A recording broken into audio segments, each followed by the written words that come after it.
Iran ഉപാധികളില്ലാതെ കീഴടങ്ങണമെന്ന് US president Donald Trump. ഉപാധികളില്ലാത്ത കീഴടങ്ങൽ അല്ലാതെ ഇറാനുമായി മറ്റൊരു കരാറും ഉണ്ടാകില്ലെന്നാണ് ഇപ്പോൾ ട്രംപ് പറഞ്ഞിരിക്കുന്നത്. ട്രൂത്ത് സോഷ്യലിലൂടെയാണ് ട്രംപ് പ്രതികരിച്ചിരിക്കുന്നത്. തനിക്ക് സ്വീകാര്യനെന്ന് കരുതുന്ന ഇറാനിയൻ നേതാക്കളെ വിളിച്ചിട്ടുണ്ട്. ഇറാനെ വീണ്ടെടുക്കാൻ സഹായിക്കുന്നതിന് USഉം സഖ്യകക്ഷികളും പ്രവർത്തിക്കുമെന്നും ഇറാന് മികച്ച ഭാവി ഉണ്ടെന്നും ട്രംപ് പറഞ്ഞു. ഉപാധികളെല്ലാം അംഗീകരിച്ച് എത്തിയാൽ മേക്ക് ഇറാൻ ഗ്രേറ്റ് എഗെയിൻ നടപ്പിലാക്കുമെന്നും ട്രംപ് വിശദീകരിച്ചു. അതേസമയം ഇറാനു നേരെയുള്ള യുദ്ധം തുടരാൻ പ്രസിഡന്റ് ഡൊണാൾഡ് ട്രംപിന് US സെനറ്റിന്റെ പച്ചക്കൊടി. യുദ്ധം അവസാനിപ്പിക്കാൻ ലക്ഷ്യമിട്ട് 100-അംഗ സെനറ്റിൽ അവതരിപ്പിച്ച പ്രമേയത്തെ എതിർത്തുകൊണ്ട് 53 പേർ വോട്ട് ചെയ്തതോടെ സമാധാന ശ്രമം പാളി. റിപ്പബ്ലിക്കന്മാർക്ക് ഭൂരിപക്ഷമുള്ള സെനറ്റിൽ 47 അംഗങ്ങളാണ് ബില്ലിനെ പിന്തുണച്ചത്. ഇറാനെതിരെ സെപ്റ്റംബർ വരെ യുദ്ധം തുടരാൻ US സജ്ജമാണെന്നാണ് റിപ്പോർട്ട്. മേഖലയിൽ USന്റെ ഇന്റലിജൻസ് സാന്നിധ്യവും വർദ്ധിച്ചിരിക്കുകയാണ്. സംഘർഷം 1 മാസത്തോളം നീളുമെന്നാണ് ട്രംപ് നേരത്തെ പറഞ്ഞത്. എന്നാൽ അതിനപ്പുറത്തേക്കും നീണ്ടേക്കാമെന്ന് ട്രംപ് മുന്നറിയിപ്പ് നൽകിയിരുന്നു. ഇറാനെതിരെ രാജ്യത്തിനകത്ത് തന്നെ സായുധ കലാപം സൃഷ്ടിക്കാനും US നീക്കം നടത്തുന്നതായി റിപ്പോർട്ടുണ്ട്.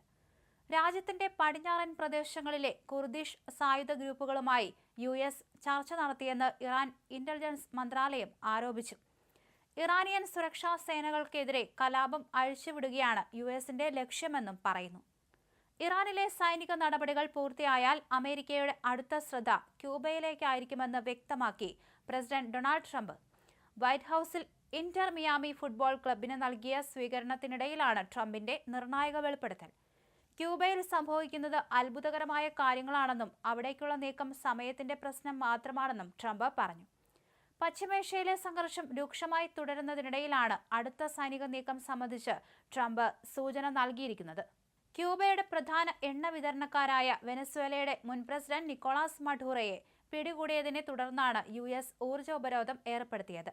ജനുവരി 9 മുതൽ ക്യൂബയിലേക്ക് എണ്ണ ഇറക്കുമതി ചെയ്തിട്ടില്ല. ഇതിന്റെ ഫലമായി രാജ്യത്തേക്കുള്ള സർവീസുകൾ വെട്ടിക്കുറയ്ക്കാൻ വിമാന കമ്പനികൾ നിർബന്ധിതരായി.